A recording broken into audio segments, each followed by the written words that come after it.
ल है साथीहरू, आज मैले नुहाउने फिर्दैछु, घिउ बनाउने तयारी गर्दै। ल हेर्नुहोस् यति छ, यो 12-13 दिनको तौर हो। कति घिउ आउँछ है, 1 महिना घिउ आउँछ। 1 महिना लगभग आधी लिटर घिउ आउँछ, 1 महिनाको 1 लिटर आउँछ। मैले चाहिँ 12-13 दिन यस्तै फिर्छु। बनाउनुलाई छु 10 मिनटमा नुहाउने हुन्छ। यसरी धुएपछि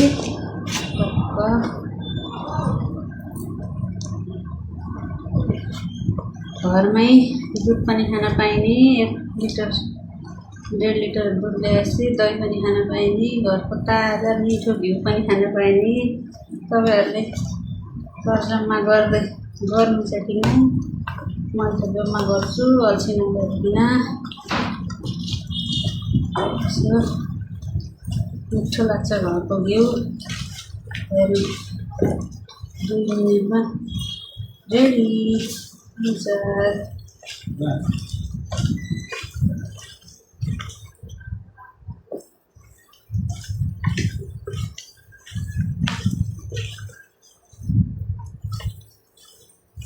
नुहाउने खाने भए यतातिर आउने, नुहाउने खाने भए यतातिर आउने। ल हेर्नु, अब लाटो भइसक्यो, साह्रो भयो। अब एकछिन फिटेपछि ट्याक्क 5 बजेर घिउको मजाको तर डल्लो आउँछ। घिउ पनि खान पाइने, दही पनि खान पाइने, दुध पनि खान पाइने। फाइदा जानेदेखि मसिन नपालेर के भयो त? 10-12 दिनमा घरै 1 महिना 1.5 महिना घिउ बनाउन पाइने, खान पाइने। हेर्नु होला, अब नुहाउने घिउ रेडी हुँदैछ। ल हेर्नु होला,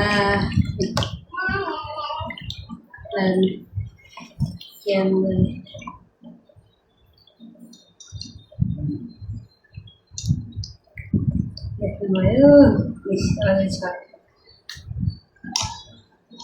आधी लिटर जति घिउ। 12 दिनको त हो मेरो।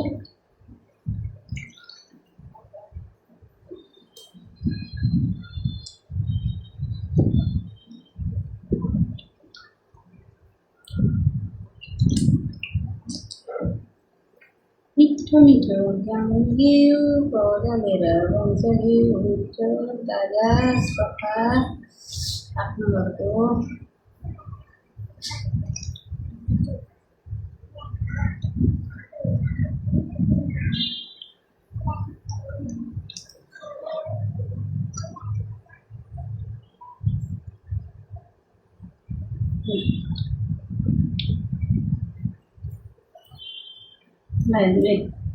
यस्तो मजाको साह्रो डल्लो निकालेँ मैले।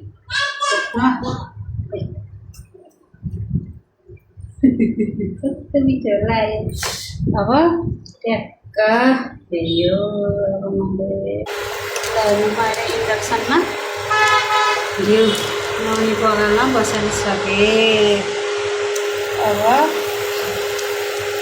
एकछिनमा रेडी हुन्छ। रेडी भएर कति भयो मलाई देखाउँछ हजुरहरूलाई।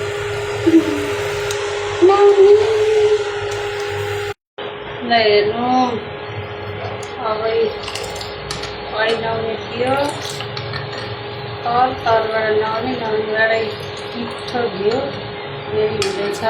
रेडी भइसक्यो।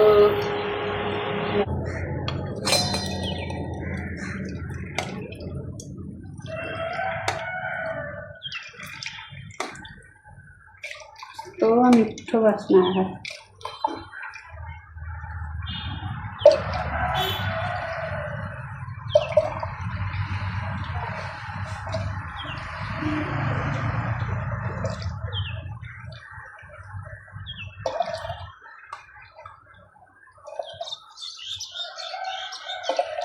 यसमा नआउनु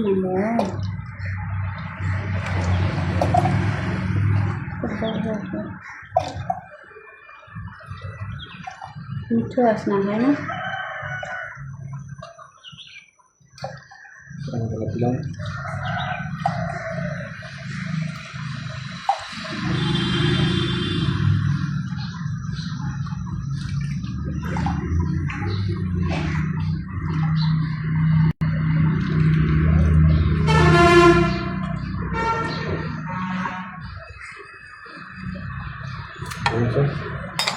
हुन्छ ट्याक्कै एक माना घिउ भयो देख्नु हो भोलि